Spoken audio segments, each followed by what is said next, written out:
નમસ્કાર. સાતત્યપૂર્ણ 7મા વર્ષે 5 દિવસ સુધી ચાલનારા સંસ્કૃત પર્વ વાઘ માધુરીના આજે ત્રીજા દિવસે તારીખ 10 ઓક્ટોબર 2025 શુક્રવારના રોજ સાંજે 5:30 કલાકે રાવી પાઠક સભાગૃહ ગુજરાતી સાહિત્ય પરિષદ આશ્રમ રોડ અમદાવાદ ખાતે માનનીય શ્રી સુકુમાર પરીખ સાહેબની પ્રેરણાથી અને શેઠ દલપતભાઈ મગનભાઈ હઠીસી, શારદા ભવન ટ્રસ્ટ, રંજનાબેન પેંઢરકર, ગુજરાત પવિત્ર યાત્રાધામ વિકાસ બોર્ડના સહયોગથી ઓમ કોમ્યુનિકેશન દ્વારા સંસ્કૃત પર્વ વાઘ માધુરીમાં આપ સૌનું સ્વાગત છે. આજે ત્રીજા દિવસે કેનોપનિષદ વિશે માન્ય શ્રી રવિન્દ્રભાઈ ખાંડવાલા સાહેબ અને માંડુક્ય ઉપનિષદ વિશે માન્ય શ્રી સુચિતાબેન મહેતા વક્તવ્ય આપશે. બંને વક્તાઓને વિનંતી કે મંચ ઉપર પોતાનું સ્થાન ગ્રહણ કરે. આપનું સ્વાગત છે. આપ જાણો છો તેમ ઓમ કોમ્યુનિકેશન દ્વારા છેલ્લા 12 વર્ષથી દિવંગત સાહિત્યકારોના જન્મદિન પુણ્યતિથિએ સાહિત્યિક વ્યાખ્યાનનું આયોજન કરવામાં આવે છે. તેમજ દર મહિને શબ્દજ્યોતિ શીર્ષક હેઠળ હયાત સાહિત્યકારના જન્મદિનની ઉજવણી કરવામાં આવે છે. સાથે સાહિત્યના વિશિષ્ટ કાર્યક્રમો જેવા કે સાહિત્ય પંચામૃત, શબ્દ સંપદા, પુસ્તક પરિચય, પરવિષણ સાહિત્ય પર્વ, ગુજરાતી આત્મકથાના 150 વર્ષની ઉજવણી અને સંસ્કૃત પર્વ જેવા કાર્યક્રમોનું આયોજન થાય છે. આયોજન થયેલ તમામ કાર્યક્રમો યુટ્યુબમાં સાહિત્ય વિમર્શમાં અપલોડ કરવામાં આવે છે, જેથી જે અહીંયા હાજર નથી રહી શક્યા એ લોકો આ કાર્યક્રમનો લાભ લઈ શકે. માતૃભાષા ગુજરાતીની ચિંતા કરવાને બદલે માતૃભાષા ગુજરાતીનું સંવર્ધન થાય એ હેતુથી સંસ્થા આ પ્રકારના સાહિત્યિક વ્યાખ્યાનનું આયોજન કરે છે અને સાથે ગુજરાતી ભાષાના ભાવકોને ભારતીય સંસ્કૃતિનો પરિચય થાય એ માટે આ પ્રકારના સંસ્કૃત પર્વનું આયોજન થાય છે. સૌ પ્રથમ આપણે વક્તાઓનું સ્વાગત કરીશું. માન્ય શ્રી વિજયભાઈ પંડ્યા સાહેબને વિનંતી, આપ આવો અને ખાંડવાલા સાહેબનું સ્વાગત કરો.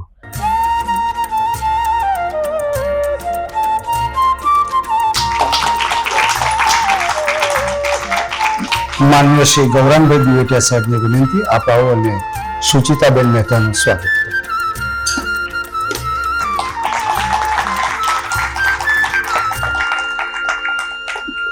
આભાર દિવેટિયા સાહેબ, આભાર પંડ્યા સાહેબ. કાર્યક્રમની રૂપરેખા કંઈક આ પ્રકારે રહેશે. સૌ પ્રથમ આરાધનાબેન શોધન અહીંયા આવશે, શ્લોકગાન કરશે. ત્યારબાદ માન્ય શ્રી રવિન્દ્રભાઈ ખાંડવાલા કેનોપનિષદ વિશે વક્તવ્ય આપશે. ત્યારબાદ ફરીથી આરાધનાબેન શોધન શ્લોકગાન કરશે અને ત્યારબાદ સુચિતાબેન મહેતા એ માંડુક્ય ઉપનિષદ વિશે વક્તવ્ય આપશે. આ બંને વક્તાઓ અને આરાધનાબેન શોધનના શ્લોકગાનની વચ્ચે સંચાલકની કોઈ ભૂમિકા રહેશે નહીં, જેની ખાસ નોંધ લેવા વિનંતી. શ્લોકગાન પહેલા અને પછી, વક્તવ્ય પહેલા અને પછી વક્તાશ્રી અને આરાધનાબેનનું આપણે સન્માનપૂર્વક તાળીથી સ્વાગત કરીશું એવી સૌને નમ્ર વિનંતી. તો માન્ય શ્રી આરાધનાબેન શોધનને વિનંતી, આપ આવો અને શ્લોકગાનથી કાર્યક્રમનો પ્રારંભ કરો. સ્વાગત છે આપનું. आप्यायन्तु ममाङ्गानि वाक्प्राणश्चक्षुश्रोत्रमथो बलमिन्द्रियाणि च सर्वाणि सर्वं ब्रह्मोपनिषदं माहं ब्रह्म निराकुर्याम् मा ब्रह्म निराकरोत् अनिराकरणमस्तु अनिराकरणमेस्तु. तदात्मनि निरतेय उपनिषत्सु धर्मास्ते मयि सन्तु ते मयि सन्तु. ओम शांति शांति शांति. ओम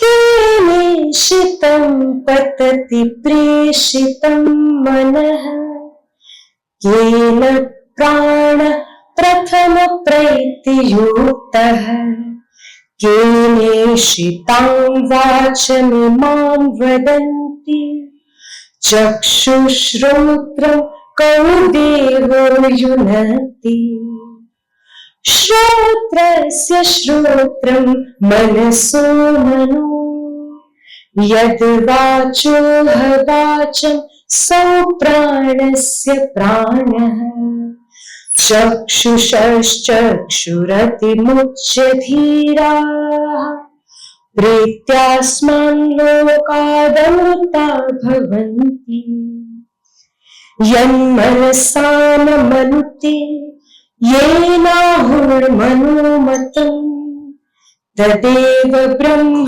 त्वं विद्धि नेदं यदिदमुपासते यस्यामतं तस्य मतं मतं यस्य न वेद सः अविज्ञातं विजानताम् विज्ञातम् अविजानताम् प्रतिबोधविदितं मतम् अमृतत्वं हि विन्दते आत्मना विन्दते वीर्यं विद्यया विन्दते अमृतम्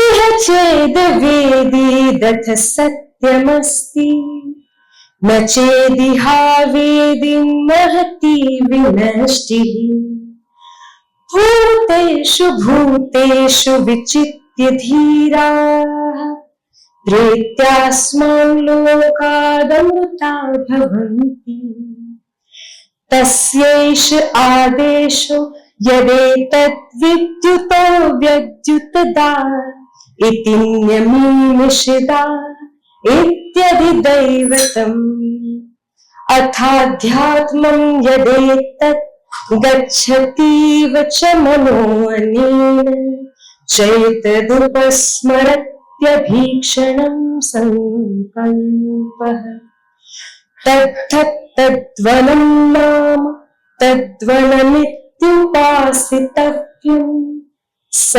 एतदेवं वेदाभिहैनं सर्वाणि भूतानि संवाञ्छन्ति तस्यैतपोदमः कर्मेति प्रतिष्ठा वेदा सर्वाङ्गानि सत्यमायतनम् ओम।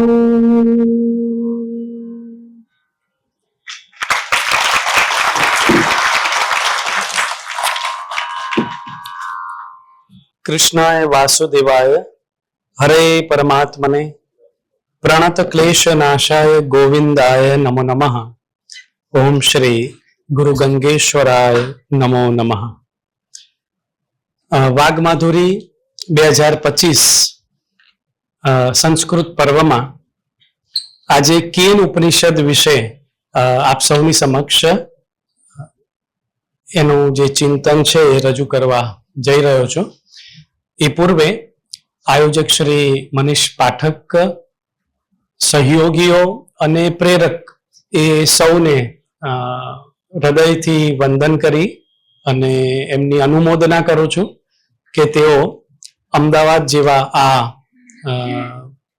વેપારી ગણાતી છાપવાળા એવા શહેરમાં પણ સંસ્કૃત સાહિત્યને આવી સાતત્યપૂર્ણ 7 વર્ષ સુધી આ પ્રકારે એમણે એક જે યજ્ઞ આદર્યો છે એ જ્ઞાન યજ્ઞમાં આજે કેન ઉપનિષદ ની જ્ઞાન રૂપી આહુતિ આપણે આપવા હું જઈ રહ્યો છું। તો એ બદલ પુનઃ એમને ધન્યવાદ આપું છું। આજે ત્રીજો દિવસ છે અને 2 દિવસમાં 4 ઉપનિષદો વિશે આમાંના મોટા ભાગના શ્રોતાઓ સાંભળીને બેઠા છે। એટલે પહેલા દિવસે પ્રશ્નોપનિષદ અને મુંડકોપનિષદ ની વાત થઈ, ગઈકાલે કઠોપનિષદ અને ઈશાવાસ્યની વાત થઈ। આ 4 ઉપનિષદોમાં તમે સતત બ્રહ્મ બ્રહ્મ બ્રહ્મ એમ સાંભળતા રહ્યા ઉપનિષદ ગ્રંથોના જે પ્રાથમિક જિજ્ઞાસુઓ છે, પ્રથમતયા આવ્યા છે, એ લોકોને એમ લાગશે કે આ બધું એકનું એક જ આવે છે, પણ એ એકની એક વાતને જુદી જુદી તરહથી જુદા જુદા ઉપનિષદમાં જુદા જુદા ગુરુ શિષ્યની બેલડીએ ખૂબ સુંદર સચોટ ઉદાહરણો આપી અને આપણી સમક્ષ રજૂ કર્યા છે. છાંદોગ્ય ઉપનિષદમાં ગુરુ શિષ્યના નામ સાથેની કથા આખ્યાયિકાઓ મળે છે. બૃહદારણ્યક ઉપનિષદમાં મળે છે, પ્રશ્નોપનિષદમાં મળે છે. પણ મારે ભાગે જે આ કેનોપનિષદ આવ્યું છે, એ કેનોપનિષદમાં ગુરુ અને શિષ્યના કોઈ સ્પષ્ટ નામ નથી. પહેલી તો આ એક વાત, એ અજ્ઞાત છે. પ્રશ્નો છે, સામે એનો ઉત્તર પણ છે, જવાબ છે, સમાધાન છે, પણ ગુરુનું અને શિષ્યનું નામ નથી. અને એટલે આ સૌ માટે છે. બીજી એક વાત કે તમે ઉપનિષદના પ્રારંભે અહીં મંગલાચરણમાં પ્રત્યેક ઉપનિષદના શાંતિ પાઠ સાંભળી રહ્યા છો. આ શાંતિ પાઠનું બહુ અનેરું મહત્વ છે. અને કેનોપનિષદનો જે મહત્વ છે એ રીતે છે કે એના બે શાંતિ પાઠ છે. એક તો બેને જે આરાધનાએ ગાયો ઓમ આપ્યાયંતો મમાંગાની, અને બીજો ગઈકાલે જે હતો ઓમ સહના વવતુ સહનૌ ભુનક્તુ. આ બંને શાંતિ પાઠ કેન ઉપનિષદના પ્રારંભે અને અંતે આપણને પ્રાપ્ત થાય છે. ઓમ સહના વવતુ નો તો બધા જ બહુ જ બાળપણથી, અને અહીંયા તો અમદાવાદના બહુ જ વરિષ્ઠ પ્રબુદ્ધ જનો છે એટલે જમણવારમાં પણ નાનપણથી સ્કૂલમાં સાંભળ્યા હશે. અને આ કેવી રીતે પરંપરા થઈ ગઈ, પણ એમાં ભુનકતું આવે છે એટલે જમતી વખતે ગવાતો મંત્ર હતો કે ઓમ સહના વવતુ સહનો ભુનકતું, એમ એ પ્રચલિત થઈ ગયો છે. પણ એ જે હોય તે પણ એ પ્રમાણે આપણી એક પરંપરા સચવાઈ છે. પણ કેન ઉપનિષદનો જે આ પહેલો શાંતિ પાઠ છે એનું કંઈક વિશેષ મહત્વ છે. ઉપનિષદનો પ્રારંભ કરતા પહેલા શાંતિ પાઠનું ગાન એ સમજણ લઈ અને પછી ઉપનિષદમાં પ્રવેશ થાય છે. તો આ ઉપનિષદ જે છે એનો પ્રારંભ થાય છે ઓમ આપ્યાયંતુ મમ અંગાની. અને આ જે ઉપનિષદનો શાંતિ પાઠ છે ને એ એટલો બધો એડવાન્સ છે આજના સંદર્ભમાં કે એકદમ તમને પ્રાસંગિક લાગશે કે હા, આ તો જરૂર છે જ. સુદ્રઢ દેહનો મહિમા આ શાંતિ પાઠમાં ગવાયો છે. ઋષિ કહે છે કે મમ અંગાની, મારા જે અંગો છે એ આપ્યાયંતો, એને હે પ્રભુ તમે સુદ્રઢ કરો. અને એમાં કઈ કઈ બાબતોનો એ સમાવેશ કરે છે તો સાંભળજો. બહુ જ આજના સંદર્ભમાં અત્યંત પ્રાસંગિક છે. મારા અંગો અથ તેમજ વાક, પ્રાણ, ચક્ષુ, શ્રોત્રમ, આટલી વસ્તુ, આ ઇન્દ્રિયોની પણ જોડે વાત કરી લીધી. મારા અંગો તેમજ વાણી, પ્રાણ, ચક્ષુ, કાન અને શક્તિ, અને બધી જ ઇન્દ્રિયો પુષ્ટ હો, પુષ્ટ બનો. ઉપનિષદમાં દર્શાવવામાં આવેલ આ સઘળું બ્રહ્મ છે. હું બ્રહ્મનો ત્યાગ ન કરું. શાંતિ પાઠમાં આવી એક ભાવના અહીંયા જ વ્યક્ત કરી દેવામાં આવી. હું બ્રહ્મનો ત્યાગ ન કરું. અને હવે આગળ તો સાંભળજો, જબરજસ્ત છે કે જે બ્રહ્મ મારો ત્યાગ ન કરે. હું બ્રહ્મનો ત્યાગ ન કરું, બ્રહ્મ મારો ત્યાગ ન કરે.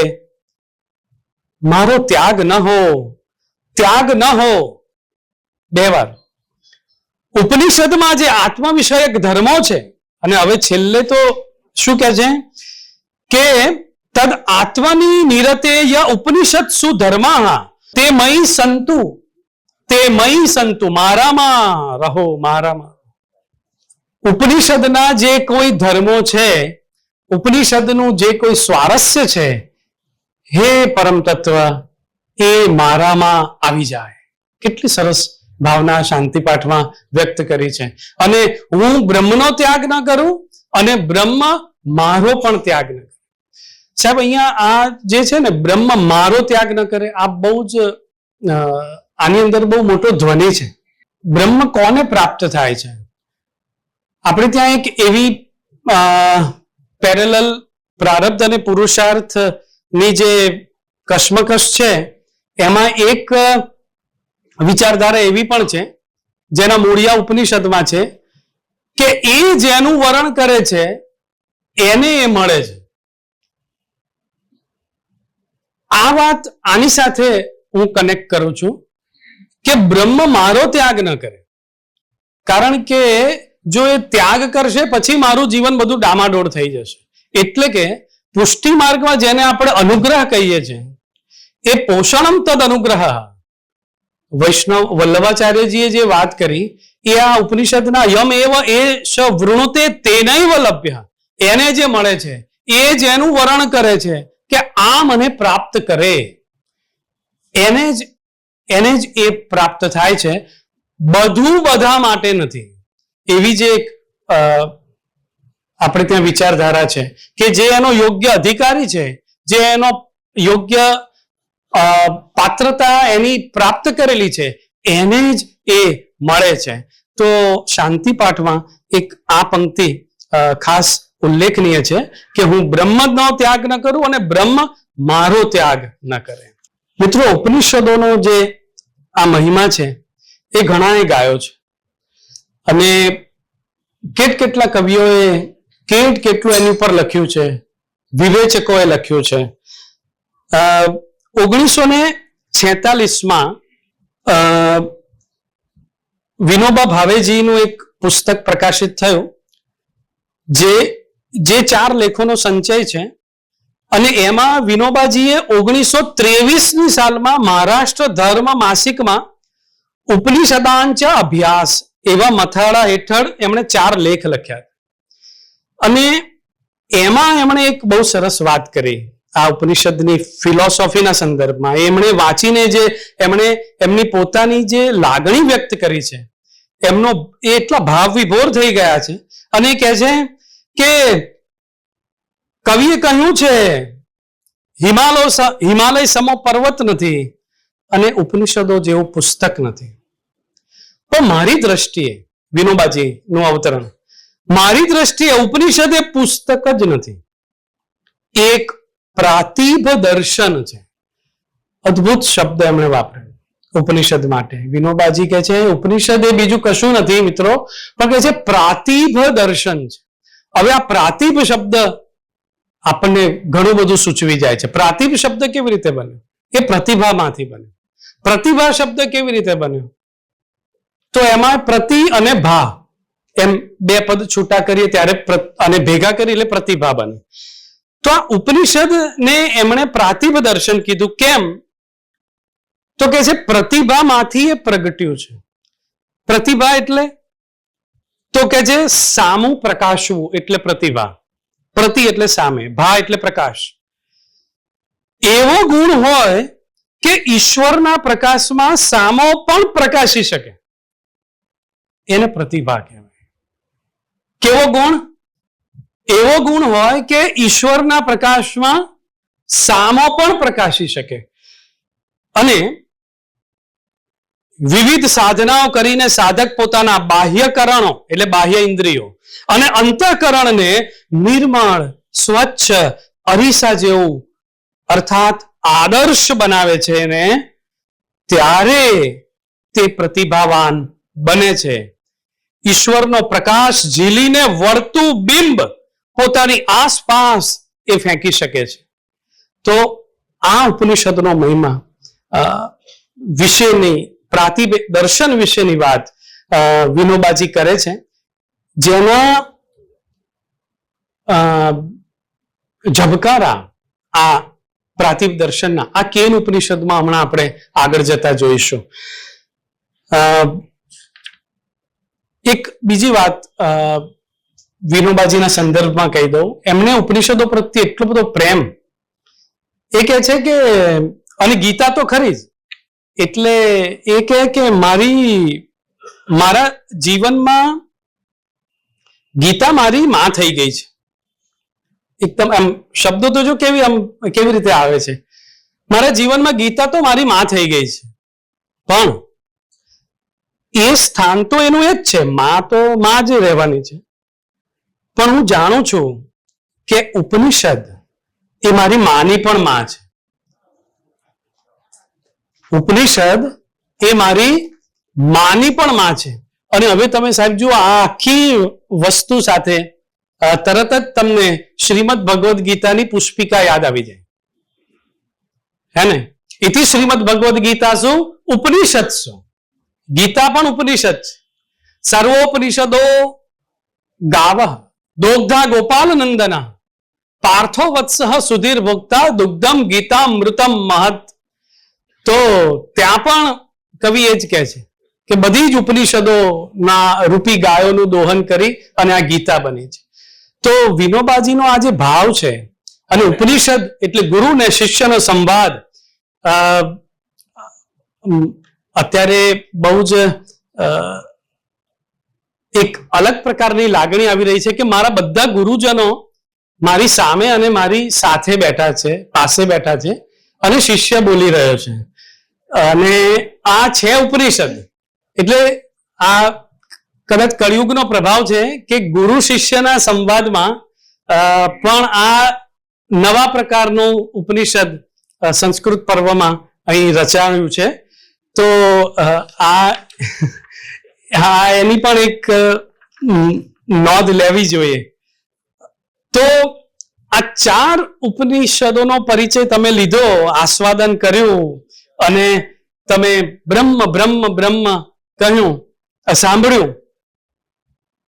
તો ઉપનિષદોને આપણે એક આ બ્રહ્મ સિવાય બીજી કોઈ ધૂન નથી મિત્રો.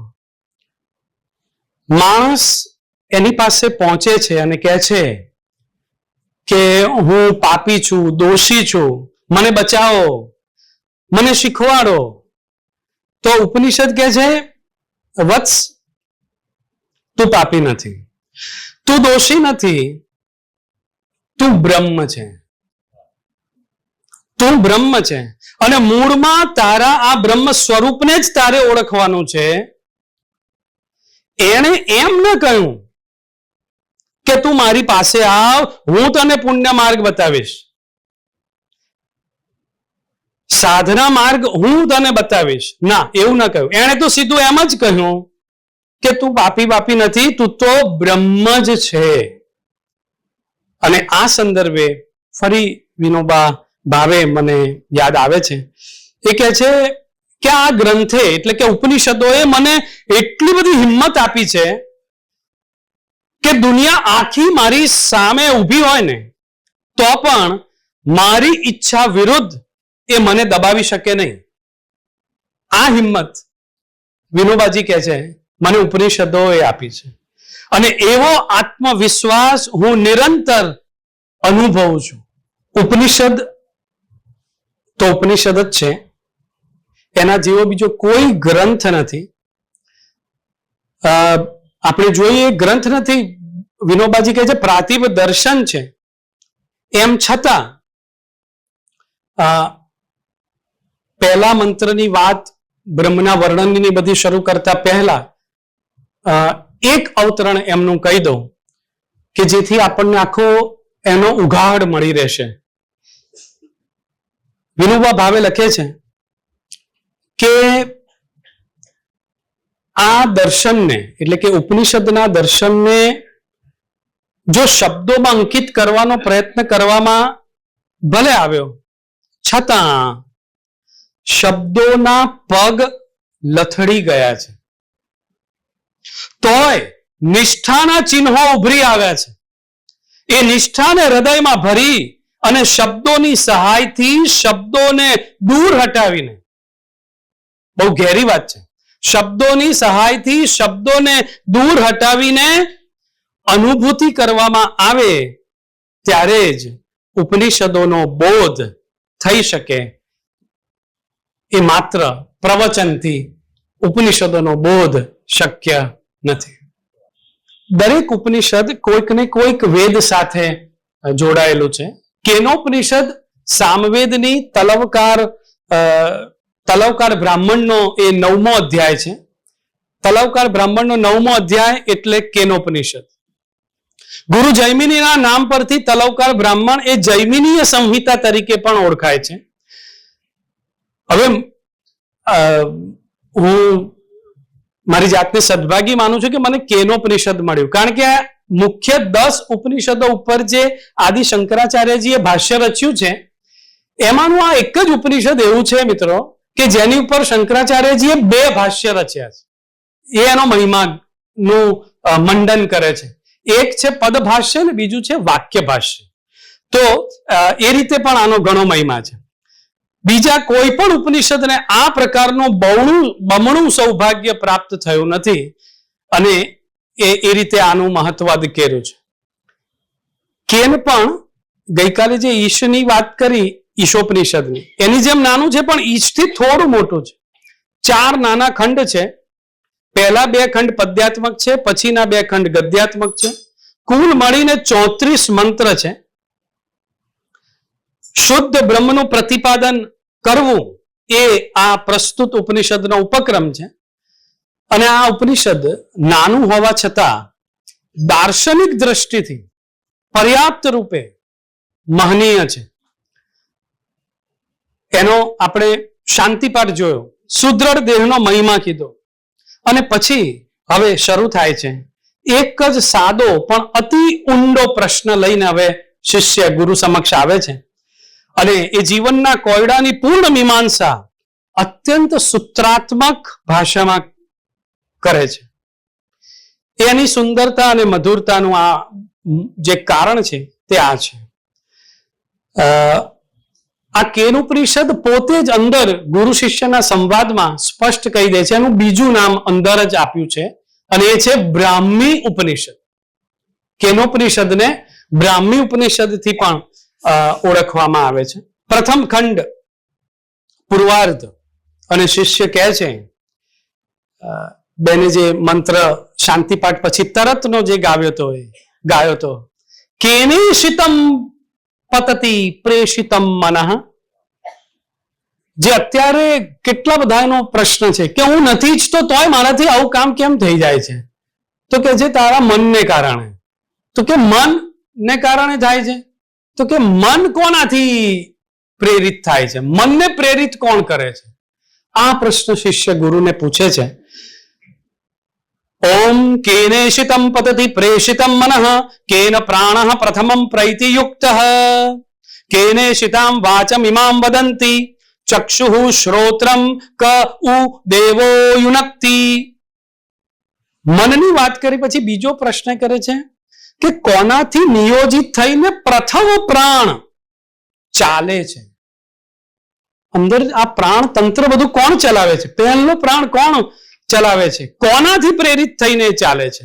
કોનાથી પ્રેરિત થઈને આ વાણી બોલે છે? વળી કયો દેવ છે કે જે નેત્ર અને શ્રોત્રને પણ એના કામમાં જોડે છે? અને હવે અદ્ભુત એનો જવાબ છે.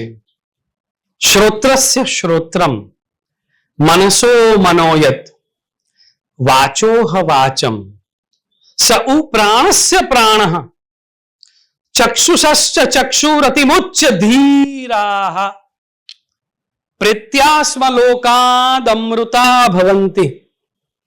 ગુરુ કહે છે કે જે શ્રોત્રનું પણ શ્રોત્ર છે, જે મનનું પણ મન છે, વાણીની પણ જે વાણી છે અને પ્રાણના જે પ્રાણ છે, ચક્ષુના પણ જે ચક્ષુ છે, એ તત્વને જાણીને, એ તત્વને જે જાણી લે તો શું થાય? તો કે છે અતિમુચ્ય વિરક્ત થઈને, એનો મતલબ એ થયો કે જાણ્યા પછી વિરક્ત થવાય. કારણ કે અહીંયા તે જાણીને વિદિત્વા પછી તરત કે છે અતિમુચ્ય. તમે જો ખરેખર જાણી લીધું તો વિરક્તિ આવી જાય, અને જો હજી વિરક્તિ નથી આવી તો એનો મતલબ પૂરું જાણ્યું નથી. વિરક્ત થઈને, અને ફરીથી આવ્યું છે અહીં ધીર પુરુષ. ગીતાના સ્થિતપ્રજ્ઞની લક્ષણો અહીંયા યાદ આવી જાય. કોણ આને પામી શકે છે? તો કે જે ધીર પુરુષ છે એ આ લોક છોડી અને અમૃતત્વની પ્રાપ્તિ કરે છે. અને એ અમૃતત્વ કેવું છે? તો કે છે ન તત્ર ચક્ષુર ગચ્છતિ. આ પાર્થિવ આંખથી, એ પાર્થિવ આંખથી ત્યાં ન જઈ શકાય, ન જોઈ શકાય. હવે તમે જુઓ, આ એટલે જ ગીતાને છે ને ઉપનિષદનું દોહન કીધું છે. ગઈકાલે પણ જાગૃતિબેને કેટલા બધા ઉદાહરણો આપ્યા કે કઠોપનિષદના આખા પદો સીધા ગીતામાં આપણને જોવા મળે. અહીંયા તમે જુઓ કે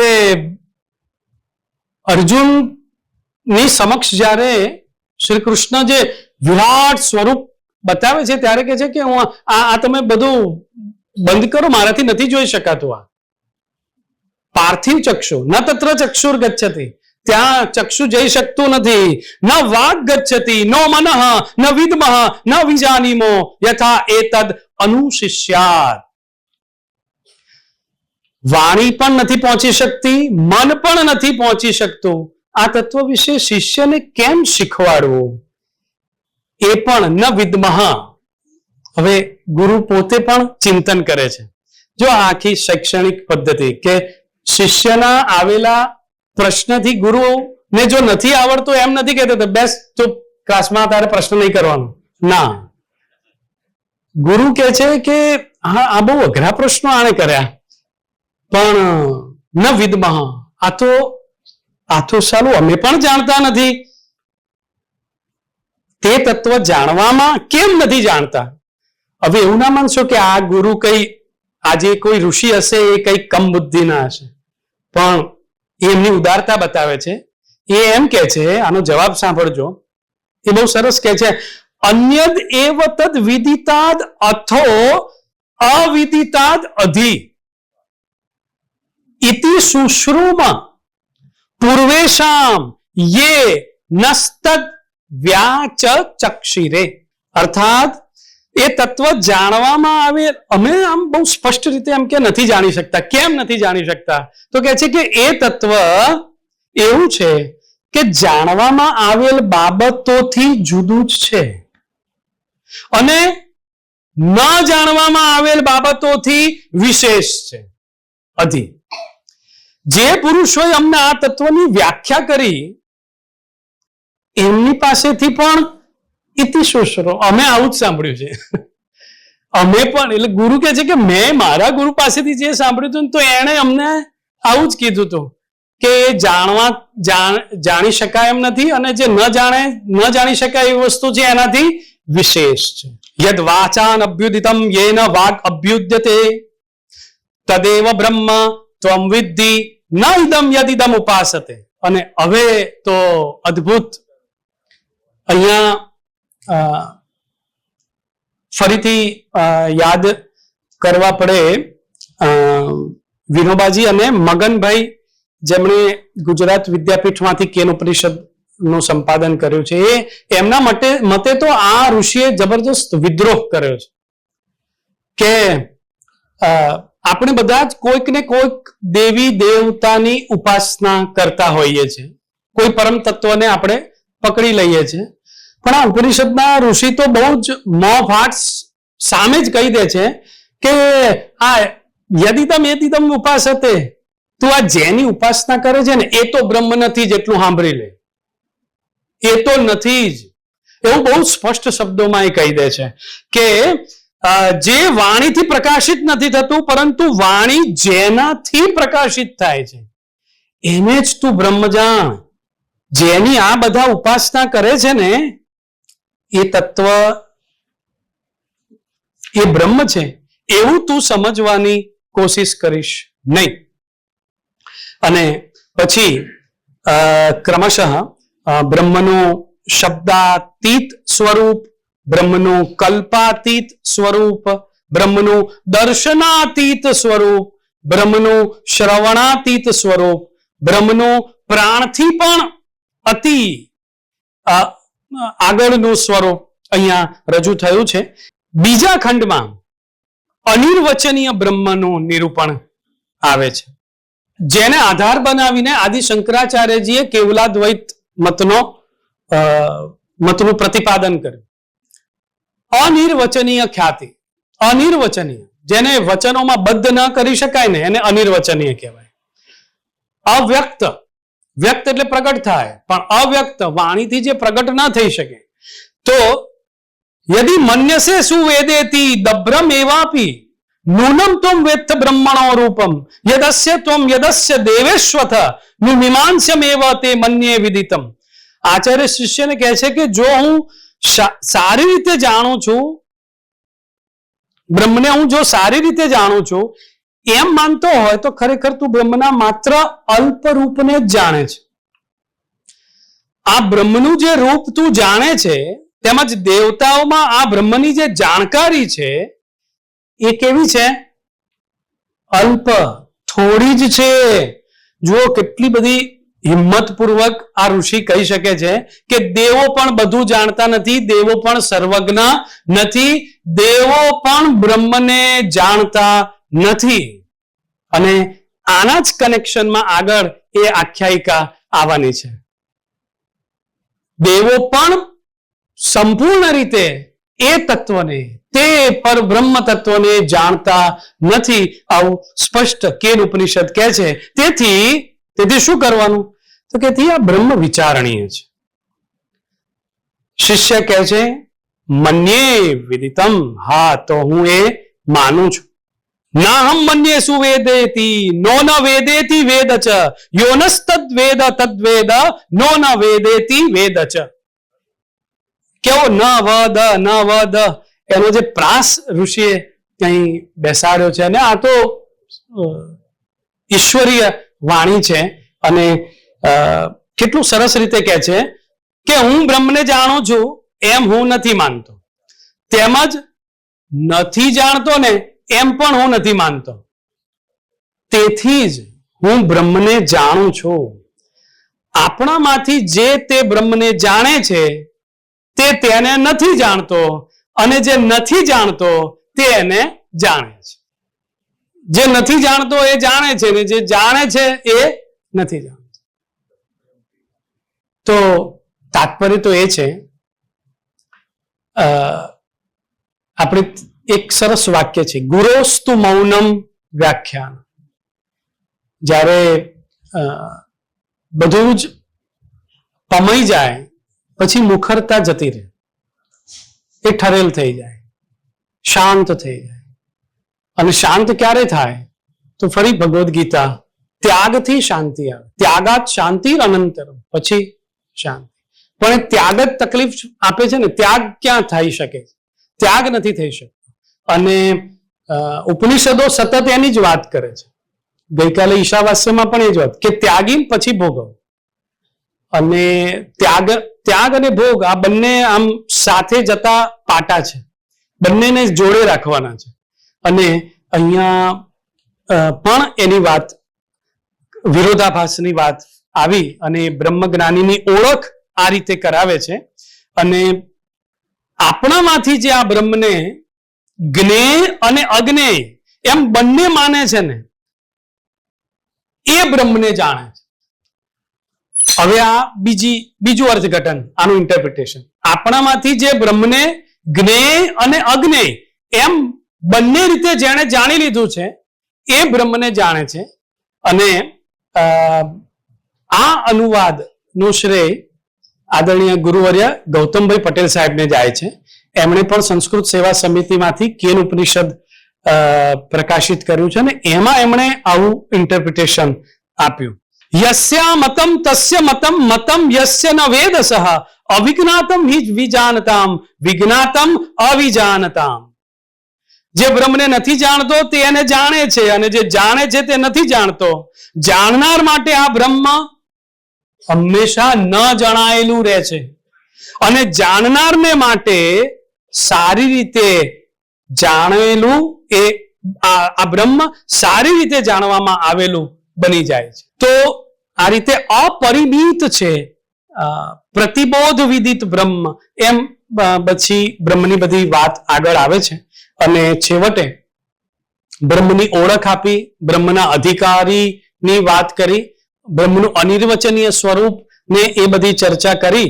અને હવે જે આનો જે ઉત્તરાર્ધ છે, જે આખા ઉપનિષદનો મુખ્ય, જેને આપણે કહીએ ને કે એનું શિરમોર તત્વ જે છે એ છે એનું યક્ષોપાખ્યાન, એની આખ્યાયિકા. આ ઉત્તરાર્ધમાં હવે ગુરુ શિષ્યને એક સરસ નાનકડી કથા કહે છે. અને એ કથા ઐતિહાસિક સંદર્ભમાં, આપણી માઇથોલોજીની સંદર્ભમાં, કેટલાક દેવી કે દેવના ક્રમિક વિકાસ, એમના સ્વરૂપગત વિકાસના સંદર્ભમાં બહુ જ મહત્વની છે. અને એ છે ઉમા હૈમવતીની કથા, જેને યક્ષોપાખ્યાન તરીકે પણ ઓળખવામાં આવે છે. અને એમાં બહુ જ જબરજસ્ત છે, આ એટલી રસપ્રદ છે કે એનું ઉપનિષદના બીજા ભાગમાં જોઈએ છે. કેવી રીતે છે? બ્રહ્મ દેવેભ્યો વિજિજ્ઞે. આપ સૌને દેવાસુર સંગ્રામની ખબર હશે. દેવ અને દાનવોનું યુદ્ધ છેક વૈદિક કાળથી ચાલ્યું આવે છે. અને દાનવોની સામે દેવો, અસુરોની સામે દેવોનો વિજય થાય છે. અને એ વિજયના ઉન્માદમાં ઋષિ કહે છે કે એ દેવો જે વિજય પ્રાપ્ત કર્યો એ સંદર્ભે બ્રહ્મે દેવો માટે વિજય પ્રાપ્ત કર્યો, પણ એ દેવો ભૂલી ગયા. જાણીતું એ છે કે બ્રહ્મે દેવો માટે વિજય પ્રાપ્ત કર્યો. હવે એ બ્રહ્મના વિજયથી દેવો ગૌરવને પામ્યા, એ પણ પ્રસિદ્ધ છે. એ દેવો વિચારવા લાગ્યા કે આ આપણો વિજય છે, હું જીત્યો, મારો વિજય છે, મેં પરાક્રમ કર્યું, મેં શૂરવીરતા બતાવી, મેં આ અસુરને હણ્યો, અને હું પરાક્રમી, અને હું શૌર્યવાન એવો હું અગ્નિ, હું વરુણ, હું વાયુ, હું ઇન્દ્ર, એવો હું એ જીત્યો છે.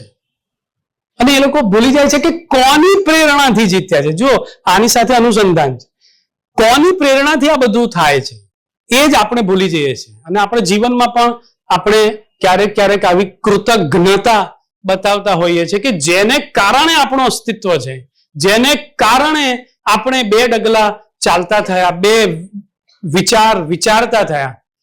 આપણે મનુષ્ય જીવનની સંકુલતા એવી છે કે આપણે બધું ધીરે ધીરે પાછળ છોડતા જઈએ છીએ કે કોને કારણે હું છું.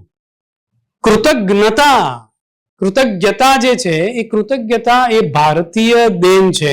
અને કૃતજ્ઞતા મનુષ્ય માત્રમાં હોવી જોઈએ. જો ન હોય તો શું થાય એ અહીંયા જોવા મળશે. એ આ કથા બતાવે છે, એ આ યક્ષોપાખ્યાન બતાવે છે કે જુઓ શું થાય છે. આપણે એ ભૂલી જઈએ છીએ કે હું કોને લીધે છું, મારું અસ્તિત્વ કોને કારણે છે. તદ એષામ વિજ્ઞૌ તે તેભ્યો પ્રાદુર્બભૂવ તત્ર વ્યજાનત કિમિદમ યક્ષમિતિ. દેવોના એ અહંકારને બ્રહ્મે જાણ્યું, અને પછી તે દેવોની સમક્ષ બ્રહ્મ એક યક્ષ રૂપે પ્રગટ થયો. પણ તે દેવો સમજી ન શક્યા કે આ યક્ષ કોણ છે. જો સાંભળી લો બધા, આપણે જેમને દેવ તરીકે પૂજીએ છીએ ને એ પણ ન જાણી શક્યા કે આ જે પ્રગટ થયું છે ને એ બ્રહ્મ છે. આ ઉપનિષદના ઋષિની આ ખુમારી છે, આ હદે જઈને કહી શકે છે કે આ દેવો પણ નથી જાણી શક્યા કે કિમિદમ યક્ષમિતિ. અને એ બધામાં પાછી કેટેગરી હોય ને, એટલે તે અગ્નિમ અબ્રુવન જાતવેદ એતદ વિજાનીહિ. બધા દેવોમાં ત્યાં છે ઇન્દ્રએ બધા ભેગા થઈને પહેલા કોને કીધું? તો કે અગ્નિને કીધું. અગ્નિને કીધું જાત વેદ જાઓ વિજાની, તમે જાણી લાવો કે આ કોણ છે.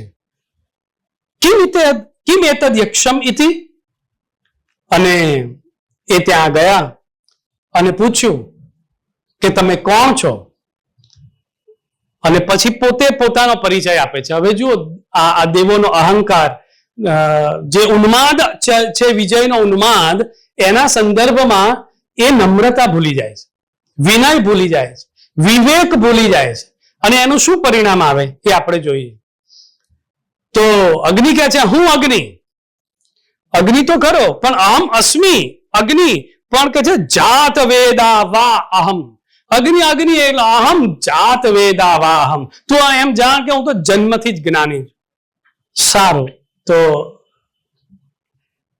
હવે સાંભળજો, હંમેશા ગુરુ અને માતા પિતાને છે ને પોતાના જે પ્રિય હોય ને એની જ પરીક્ષા લેવાનું મન થાય, કારણ કે એનું હિત ઈચ્છે છે કે આ આવો અવિનય તો ન થવો જોઈએ, આવો અવિવેકી તો ન જ બનવો જોઈએ. અને બ્રહ્મને આ ચિંતા હતી દેવની, અને એટલા માટે એમણે આ કીધું કે અચ્છા તું જાત વેદ, ઓહો અગ્નિ, સારું. આમ સૂકું તણખલું ત્યાં એક મૂકે છે અને કહે છે કે લે આને બાળ. અને પેલા સ્વયં અગ્નિદેવ હસી કાઢે છે કે આ મારી મસ્કરી કરે છે, આ એક તણખલાને બાળવાની વાત કરે છે. અને સારું, કશો વાંધો નહીં, આને તો હું આમ ક્ષણમાં હમણાં બાળીને ભસ્મ કરી નાખીશ.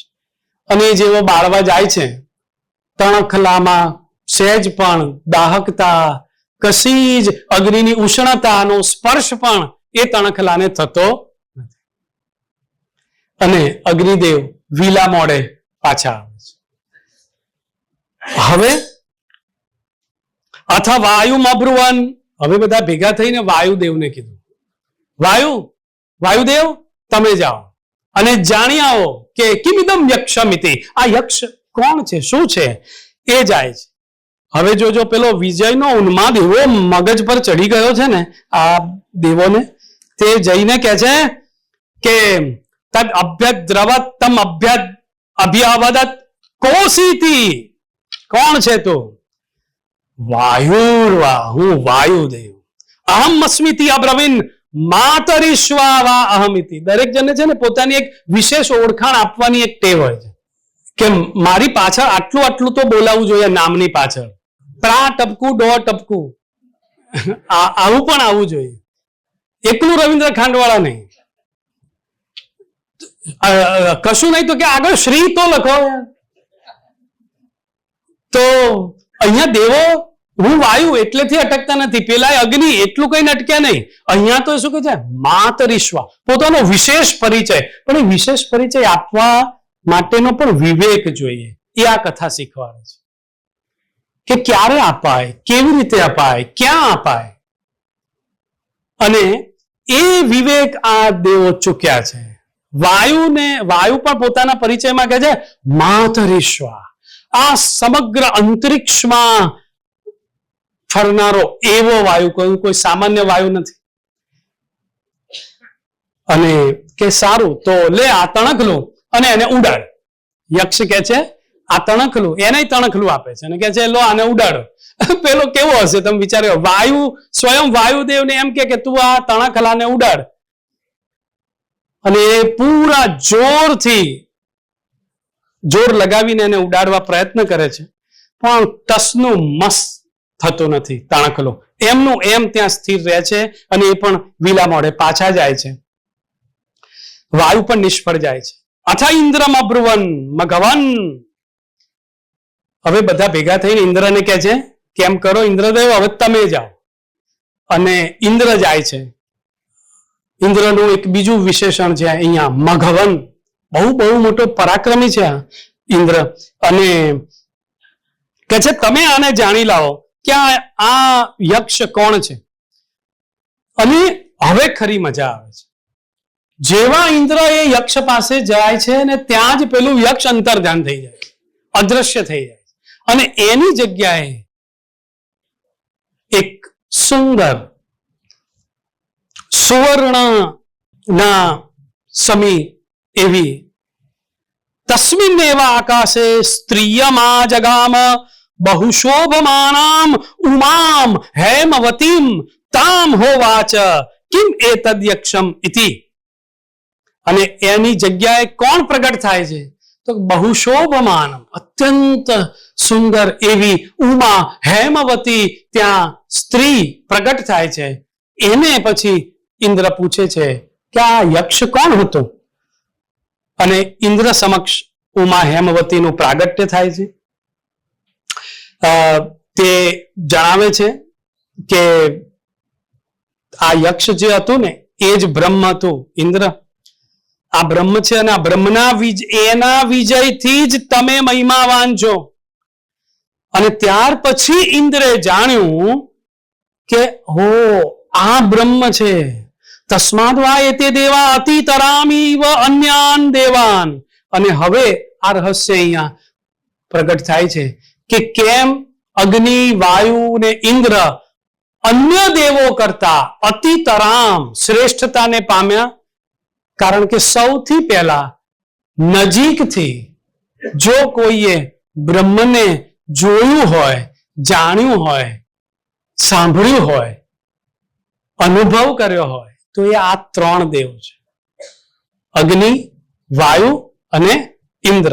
અને એટલે ઋષિ કહે છે કે યદ અગ્નિર્વાયુ ઇન્દ્રસ્તે હિ. આમાં એક શબ્દ આવે છે, આમણે કેમ બીજા દેવથી બહુ શ્રેષ્ઠ થયા? તો એક સરસ શબ્દ જે મેં કીધું એમ ખૂબ નજીકથી, એમાં શબ્દ પ્રયોગ થયો છે નેદિષ્ઠમ. નેદિષ્ઠમ, અત્યંત નજીકથી.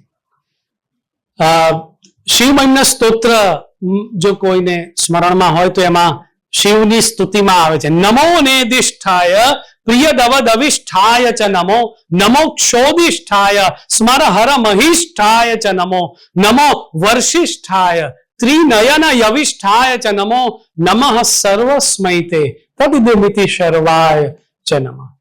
તો એ આ ઉમા નેદિષ્ઠ દેવોને એમનો મહિમા અહીં અર્પણ કરે છે.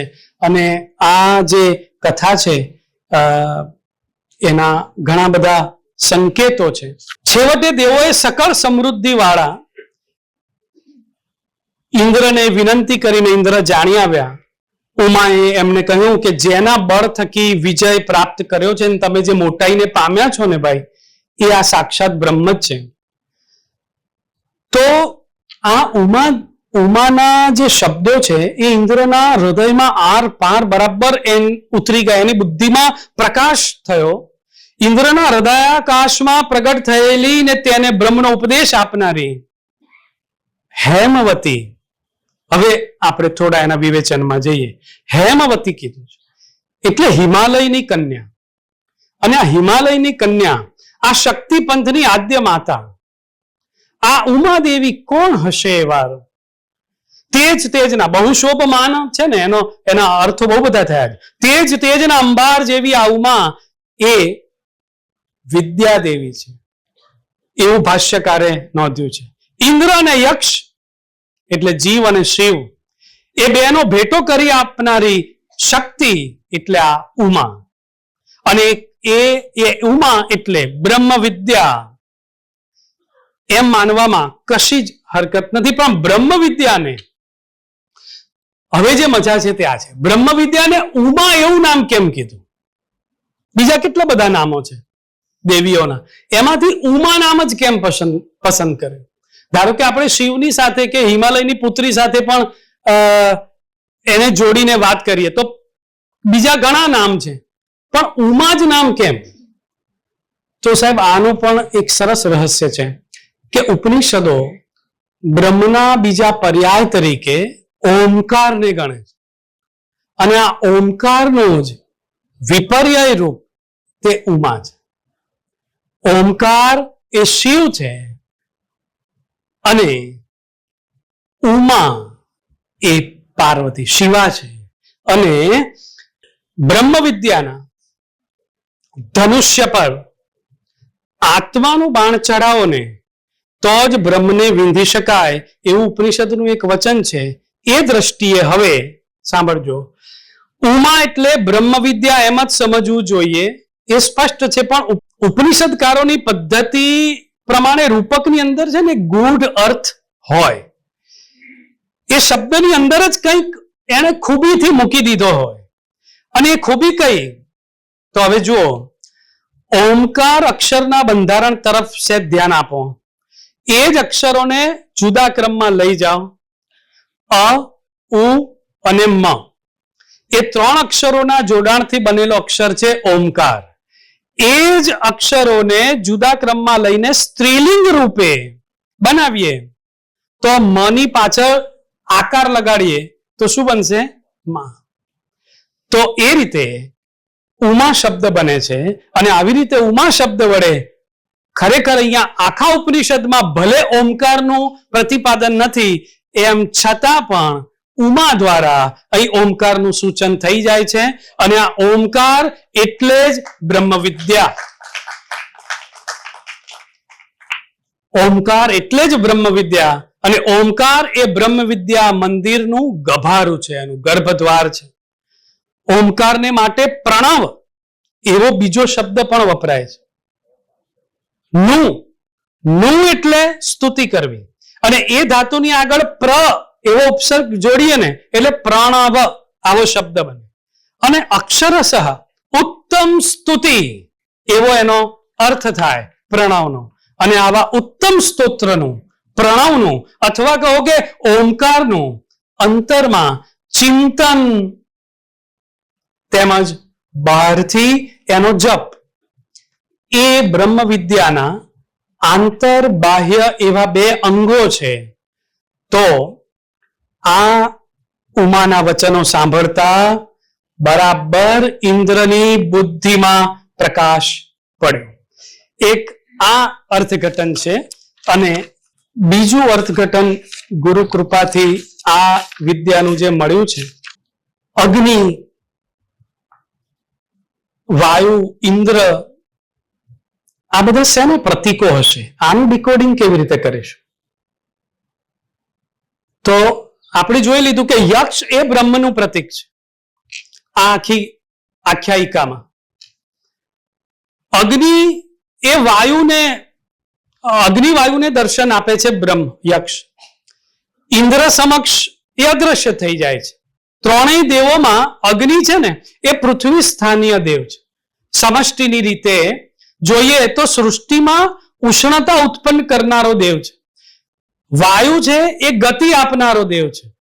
ઇન્દ્ર છે એ સર્વને સામર્થ્ય બક્ષનારો છે સમષ્ટિની દ્રષ્ટિએ. અને વ્યષ્ટિની રીતે જોઈએ તો આ પિંડમાં એટલે કે આપણા દેહમાં અગ્નિ એ મુખ સાથે સંબંધિત છે અને એ વાણીનું પ્રતીક છે. અને એટલે અગ્નિને વાણી કીધી છે. ઉદરમાં જે જઠરાગ્નિ વૈશ્વાનર પણ એ આ અગ્નિ છે. આ દેહની આપણે વાત કરીએ તો યજ્ઞાદિ કર્મકાંડમાં પણ અગ્નિનો સંબંધ છે. વાયુની વાત કરીએ તો વ્યષ્ટિની રીતે પ્રાણ સાથે એનો સંબંધ છે. પ્રાણાયામ વગેરેમાં એ ઉપયોગી છે, પ્રેરક છે. ઇન્દ્ર એ જ મન છે. તે ઇન્દ્રિયોનો રાજા છે અને તે ગર્વ, અભિમાનનું કારણ છે. અને પેલું તણખલું, એ તણખલું છે ને એ સમષ્ટિ અને વ્યષ્ટિના જીવનનું પ્રતીક છે. જીવન પ્રાણને લીધે છે, તેને અગ્નિ બાળી શકતો નથી અને વાયુ ઉડાડી શકતો નથી.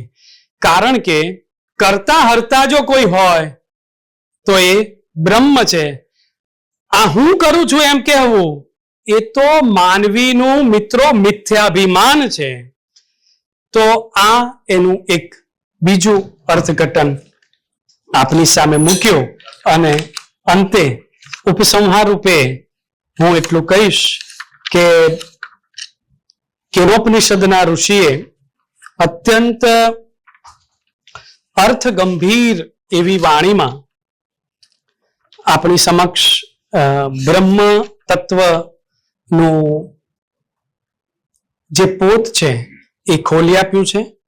એમાં અવગાહન કરવાની સંસ્કૃત પર્વ વાઘમાધુરીના આ સત્રમાં મને તક મળી એ બદલ આયોજક શ્રીનો હું આભાર માનું છું, પ્રેરક સહયોગી સર્વે સાંસ્થાઓનો આભાર માનું છું, સાથી વક્તા તરીકે બિરાજમાન મારા ગુરુવર્યા ડોક્ટર સુચિતાબેનને વંદન કરું છું અને સામે ઉપસ્થિત સૌ ગુરુજનોના ચરણોમાં, ખાસ કરીને વેદ મંદિરથી પધારેલા ભરત મુનિજીના ચરણોમાં પણ વંદન કરી અને મારી વાણીને વિરામ આપું છું. ઓમ સહના ભવતુ સહનૌ ભુનક્તુ સહ વીર્યં કરવાવહૈ તેજસ્વિનાવધીતમસ્તુ મા વિદ્વિષાવહૈ. ઓમ શાંતિ શાંતિ શાંતિ. નમસ્કાર.